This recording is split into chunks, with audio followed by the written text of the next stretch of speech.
జాతి సిగ్గుపడాలి. నేను మీ ద్వారా ఈ వీడియో చూస్తున్నటువంటి అతి కొద్ది మంది ప్రజల్ని, లక్షల మంది చూస్తారో, లక్షల మంది నాకు ఓటేస్తారో, లక్షల మంది నా వెనక నడుస్తారో అని నేను భావించటంలా. ఎందుకు అంటే నాకున్నటువంటి స్థాయిలో, నాకున్నటువంటి ఆలోచన విధానంతో నిజమైనటువంటి డాక్టర్ బిఆర్ అంబేద్కర్ వారసుడిగా, నిజమైనటువంటి అంబేద్కర్ ఆలోచన విధానంతో, నిజమైనటువంటి ప్రజాస్వామ్యవాదిగా ఈరోజు డాక్టర్ బిఆర్ అంబేద్కర్ పేరు మీద ఒక పార్టీ పెట్టి, ఒక పార్టీలో నలుగురు సభ్యుల్ని కోడేసి ప్రతి కాన్స్టిట్యున్సీలో అభ్యర్థులను నిలబెట్టి కనీసం కొన్ని ఓట్లైనా తీసుకొచ్చుకొని ఆత్మ ప్రతీకగా నిలబడాలి.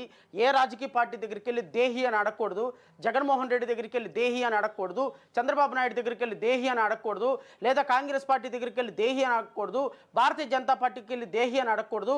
ఈ పార్టీలన్నీ కూడా జాతీయ పార్టీలన్నీ ఆంధ్రప్రదేశ్ రాష్ట్రంలో ఆంధ్రప్రదేశ్ ప్రజలను సర్వనాశనం చేసినటువంటి పార్టీలు.